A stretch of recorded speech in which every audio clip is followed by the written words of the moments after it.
വേദികൾ വീണ്ടും സജീവമായി, ഉത്സവ പറമ്പുകൾ നിറഞ്ഞു തുടങ്ങി. അതൊക്കെ കാണുമ്പോൾ വലിയ സന്തോഷമാണ്. അപ്പോൾ ചില ആൾക്കാരൊക്കെ ചില വേദിയിൽ എത്തുമ്പോൾ നമുക്ക് ഇങ്ങനെ അഭിമാനത്തോടുകൂടി പറയും, നമ്മുടെ വേദിയിലൂടെ, കോമഡി ഉത്സവത്തിന്റെ വേദിയിലൂടെ വന്ന ആളാണെന്നുള്ളത് വളരെ അഭിമാനത്തോടുകൂടി പറയാറുണ്ട്. അത്തരത്തിലൊരാളെയാണ് ഇനി ഇവിടേക്ക് സ്വാഗതം ചെയ്യാൻ പോകുന്നത്. കോമഡി ഉത്സവത്തിലെ ഇത്തവണത്തെ ഒരു പുതിയ സെഗ്മെന്റ്, ഒറ്റയാൾ പ്രകടനം. വിപിൻ ഒല്ലൂർ, വെൽക്കം.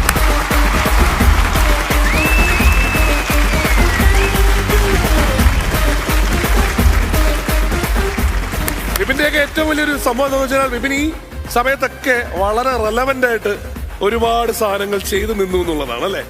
ഈ കോവിഡിന്റെ ടൈമിലും ഇതിലുമൊക്കെ വളരെയധികം സറ്റയറും കാര്യങ്ങളും ഒക്കെ ചെയ്ത് വീഡിയോസും ഒക്കെ ചെയ്തിട്ടു എല്ലാം ചെയ്യുന്നുണ്ടായിരുന്നു. അത് പറയണോ?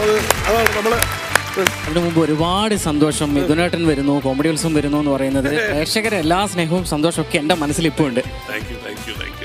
അപ്പൊ വിപിനെ, നമ്മുടെ വീണ്ടും, അതായത് വിപിൻ ഇവിടെ വന്നു കഴിഞ്ഞാൽ നമുക്കറിയാം അതിനകത്ത് ഒരു പൊളിറ്റിക്കൽ ആംഗിൾ ഉള്ള ഒരു സാധനം കൊണ്ടുവരുന്നുള്ളത് അല്ലേ? അതെ, ഇത്തവണ അതല്ലേ? ഇത്തവണയുണ്ട്. ഉണ്ടല്ലോ. ഇത്തവണ ഒരു പ്രത്യേകത ഉണ്ട്. നമ്മളെല്ലാവരും തന്നെ കുട്ടിക്കാലത്ത് ഒരു തവണയെങ്കിലും ചെയ്തിട്ടുള്ള ഒരു കാര്യത്തെയാണ് ഇവിടെ ന്യൂസ് അവറാക്കി എടുത്തിട്ടുള്ളത്. നമ്മളെല്ലാവരും ചെറുപ്പത്തിൽ മൂട്ടുമോയിലിന് ഒരു തവണയെങ്കിലും ഒന്ന് വഴി കാണിച്ചു കൊടുത്തിട്ടുണ്ട്. പിന്നെ വഴി കാണിച്ചു കൊടുക്കും. അതെ, പക്ഷെ ചില ആളുകൾ എന്ത് വെച്ചാൽ മൂട്ടുമോയിലിനെ വഴി തെറ്റിച്ച് കാട്ടുകയറ്റി എവിടെയെങ്കിലും വിടും. ആ വിഷയം രാഷ്ട്രീയ നേതാക്കൾ ചർച്ച ചെയ്യാണ്. അതാണ് ചർച്ച ചെയ്യുന്നത്. അതെ, മൂട്ടുമോയിലിന് വഴി തെറ്റി. അതെ, തുടങ്ങാലോ. നമസ്കാരം, ന്യൂസ് ഡിബേറ്റിലേക്ക് സ്വാഗതം. ന്യൂസ് ഡിബേറ്റിൽ മൂട്ടുമോയിലിനെ വഴിതെറ്റിക്കുന്നത് സാംസ്കാരിക കേരളത്തിന് ഭൂഷണം എന്നുള്ള വിഷയത്തിൽ രാഷ്ട്രീയ പ്രമുഖർ നമ്മോടൊപ്പം ഈ വിഷയത്തിൽ ചേരുന്നു. ആദ്യം ശ്രീ പി സി ജോർജിലേക്ക് പോകുന്നു. ശ്രീ പി സി ജോർജ്, ഇവിടെ മൂട്ടുമോയിലിനെ ഇങ്ങനെ നിരന്തരമായി വഴിതെറ്റിക്കുന്നു, താങ്കൾ വിഷമിക്കുന്നുണ്ടോ പി സി ജോർജ്? ഞാൻ പറയാൻ കേട്ടോ, എനിക്ക് വലിയ വിഷമമുണ്ടതേ. ഈ ബോട്ട് പോലെന്ന് പറയുന്ന പാവപ്പെട്ടവരാണെന്നേ, നിസ്സാരക്കാരനാണെന്നേ. ഇവർ ഈ പിള്ളേർ ഈ എഴുത്തില്ലാത്ത പെണ്ണുകൊണ്ട് വരച്ച് പകുതി വെച്ച് നിർത്തുന്നേ, ഇവർ ഈ കാട്ടിൽ കയറിയിട്ട് ഒറ്റയ്ക്കായി പോകുന്നേ, സർക്കാർ വിഷയത്തിൽ ഇടപെടുന്നേ. മിഥുന, എനിക്കിവിടെ കിട്ടിയുണ്ടല്ലോ, ഇത് വഴിയാത്തോട് കിട്ടി ഇടിച്ചവൻ്റെ പരിപാടി ഞാൻ തീർത്ത് കളയും. തിരികെ വരാം. എനിക്കിപ്പോൾ BJP സംസ്ഥാന പ്രസിഡന്റ് ശ്രീ കെ സുരേന്ദ്രനിലേക്ക് പോകേണ്ടിയിരിക്കുന്നു. ശ്രീ കെ സുരേന്ദ്രൻ, മൂട്ടുമോയിലിന്റെ വിഷയത്തിൽ അങ്ങ് ഇടപെടുന്നില്ല എന്നൊരു പരാതി നിൽക്കുന്നു. നികേഷ് വിഷയത്തിൽ കൃത്യമായി ഞാൻ ഇടപെടുന്നുണ്ട്. മാത്രമല്ല, ശ്രീമാൻ സുരാജ് വെഞ്ഞാറമ്മൂട് പറയുന്നത് പോലെ ഐ ആം ട്രാപ്ഡ് എന്ന് പറഞ്ഞ് വഴിയിൽ കൊടുങ്ങുന്ന എല്ലാ മൊയിലുകളും ഞങ്ങൾക്കൊരുപോലെയാണ്. മാത്രമല്ല, എവിടെ ചിന്തിക്കുന്നു അവിടെ ഗൂഗിൾ മാപ്പ് എന്നുള്ളൊരു പുതിയ പദ്ധതി കൊണ്ടുവരുന്നുണ്ട്. അതോടുകൂടി മൊയിലുകൾക്ക് വഴി തെറ്റുന്ന വിഷയം തീരുന്നതായിരിക്കും. എനിക്ക് തിരുവഞ്ചൂർ രാധാകൃഷ്ണനിലേക്ക് പോകേണ്ടിയിരിക്കുന്നു. ശ്രീ തിരുവഞ്ചൂർ രാധാകൃഷ്ണൻ, ഇവിടെ അങ്ങ് എന്തോ വലിയൊരു കാര്യം മൂട്ടുമോയിലിന് ചെയ്തു കൊടുത്തു എന്നെല്ലാം പറയുന്നു. എന്താണത് ശ്രീ തിരുവഞ്ചൂർ? ഈ വിഷയത്തിനകത്ത് എന്താ, മൂട്ടുമോയിലിനൊരു വലിയൊരു ഉപകാരം ചെയ്തു കൊടുക്കണമെന്ന് എനിക്ക് തോന്നി. അദ്ദേഹത്തിന് വേണ്ടി ഞാനൊരു ഗൺമാനെ നിയമിക്കാമെന്ന് വിചാരിച്ചു.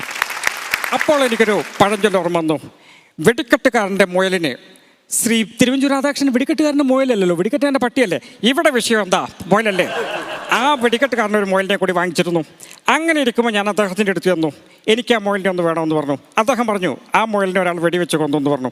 ആര് വെടിവെച്ചു എന്ന് ചോദിച്ചപ്പോൾ അദ്ദേഹം പറഞ്ഞു, ശ്രീ ശിക്കാരി ശംഭുവാണെന്ന് പറഞ്ഞു. ഇത്രയും നല്ലൊരു വെടിക്കാരനെ വേറെ കിട്ടാനുണ്ടോ? അദ്ദേഹത്തെ അന്ന് തന്നെ ഞാൻ മൂട്ടുമോയിലിന് വേണ്ടി ഗൺമാനായിട്ട് നിയമിച്ചു.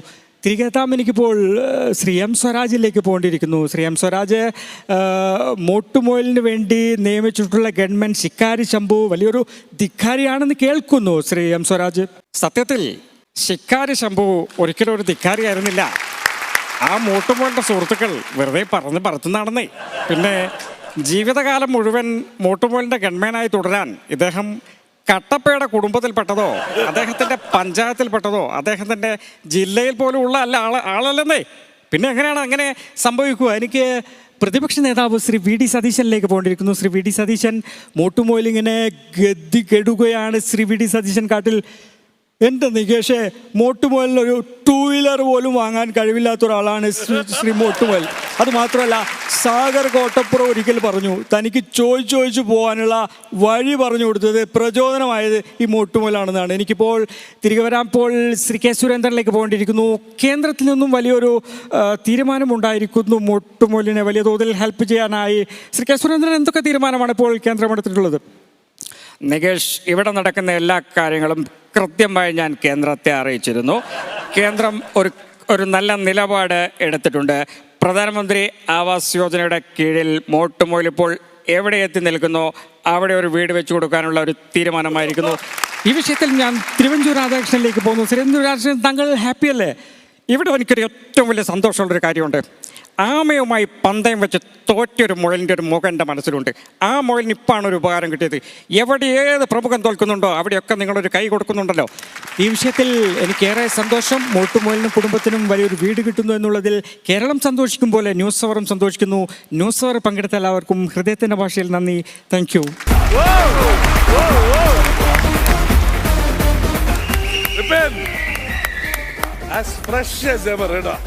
അന്ന് എങ്ങനെയാണോ കേട്ടിരുന്നത് അതിന്റെ ഒരു 10 മടങ്ങ് കൂടി ഗംഭീരാക്കി എന്നുള്ളതാണ്.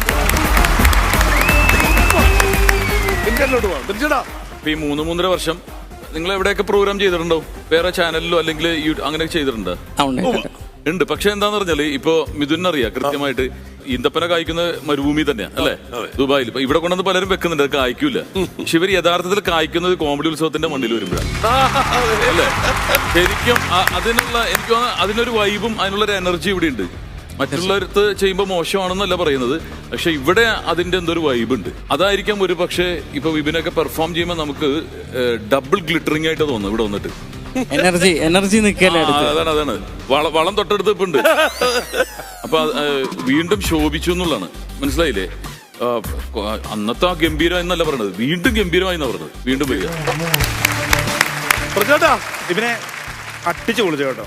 കാരണം ഇങ്ങനൊരു ആശയം എടുത്ത്, ഇതാരും ചിന്തിക്കാത്തൊരു ആശയമാണ്, അതിനെ എടുത്ത് വളരെ ഗംഭീരമായിട്ട്. കാര്യം എല്ലായിടത്തും രാഷ്ട്രീയ നേതാക്കളെല്ലാം പെർഫെക്റ്റ് ആയിരുന്നു. പ്രത്യേകിച്ച് കെ സുരേന്ദ്രൻ എന്ന് പറയുന്ന ഒരാളെ ഇത്രയും ഭംഗിയായിട്ട് അവതരിപ്പിക്കുന്നത് ഞാൻ വിപിനിൽ നിന്നാണ് കേൾക്കുന്നത്. നല്ല പെർഫെക്ഷൻ ആണ് സൗണ്ട് കേട്ടോ. എം സുരാജ് ഒന്നും അങ്ങനെ ആരും എടുത്തിട്ടില്ല. കാര്യം എടുക്കാത്ത ഒരു മാറ്റർ എടുത്തുകൊണ്ട്, പിന്നെ നികേഷ് കുമാറിനെ നമ്മൾ ആവേശം കൊണ്ടൊക്കെ സംസാരിക്കുന്ന പലരും എടുത്തിട്ടുണ്ട്. പക്ഷേ ഇതിനകത്ത് കുറെ മോഡുലേഷൻ ഒക്കെ രസമാണ്. കാര്യം ഒന്ന് നിർത്തി മറ്റൊന്നിലേക്ക് പോവുക, അത് മോഡുലേഷനൊക്കെ വളരെ രസമായിരുന്നു കേട്ടോ ഓരോരുത്തരും. പിന്നെ തിരുവഞ്ചൂർ സാറിൻ്റെ ഒക്കെ ക്ലൈമാക്സിലേക്ക് വരുന്ന ഒരു സംഭവങ്ങളും ഓരോന്നിനും എടുക്കേണ്ട യൂസ് ചെയ്യേണ്ട കറക്റ്റ് വേർഡൊക്കെയാണ് യൂസ് ചെയ്തത്. നമ്മുടെ ഗിന്നസ് റെക്കോർഡില്ലേട്ടാ അന്നും നികേഷിനെ എടുത്ത് അന്ന് അവിടെ ഇരുന്ന ആൾക്കാർ വരെ കൈയടിച്ചൊരു സംഭവമായിരുന്നു. അതെ അല്ലേ വിപിനെ? പക്ഷെ ഇതിനെ എടുത്ത് പറയേണ്ട, അന്ന് എടുത്തതിനേക്കാളും ഞാൻ പറഞ്ഞ കുറച്ച് മോഡുലേഷൻ ഇരട്ടിയായി. അത് പെർഫെക്റ്റ് ആയി കേട്ടോ വിപിനെ, ഗംഭീരമായി. പിന്നെ മിഥുനടുത്ത് നിൽക്കുമ്പോൾ നമുക്കറിയാമല്ലോ ഒരു എനർജി നമ്മളിലേക്കുണ്ട്. ആ എനർജി വിപിന്റെ പെർഫോമൻസിന് ഗംഭീരമായിട്ട് തന്നെ ഊർജ്ജം കിട്ടിയെന്നുള്ളതാണ്. അപ്പോൾ വിപിനെ ഇനിയും പുതിയ ഐറ്റംസ് ഒക്കെ ആയിട്ട് വരിക. ഇത് പ്രേക്ഷകരോട് പറയാണ്, ഈ വൺ മാൻ ഷോ എന്ന് പറയുന്ന ഈ വിപിനെ പോലെ തന്നെ നിങ്ങൾക്കും പെർഫോം ചെയ്ത് അല്ലേ ഈ വേദിയിൽ കയ്യടി നേടാവുന്നതാണ്. അപ്പോൾ ഗംഭീരമായിട്ട് നിങ്ങളും റെഡി ആയിക്കോളൂ എന്നുള്ളതാണ്. തീർച്ചയായും വിപിൻ ഇപ്പൊ ചെയ്തതുപോലെ തന്നെ നമുക്കറിയാം മിമിക്രി, അതുപോലെ ആ ഒരു സാധനത്തിൽ ഒരു സ്റ്റോറി ലൈൻ കൊണ്ടുവന്ന് അങ്ങനെയൊക്കെ ചെയ്യാൻ കഴിവുള്ള ആൾക്കാരുണ്ടെങ്കിൽ യു വെൽക്കം കേട്ടോ. കോമഡി ഉത്സവത്തിന്റെ ഈ വേദിയിലേക്ക് നിങ്ങളെയും സ്വാഗതം ചെയ്യാണ്. വിപിൻ കലക്കി വീണ്ടും വരൂലേ? പുതിയ ഒരുപാട് പരിപാടിയായിട്ട് വരില്ലേ? നമ്മുടെ മറ്റേ ഫുൾ ഷോ ആയിട്ട് വരണം കേട്ടോ. Okay Vipin, thanks.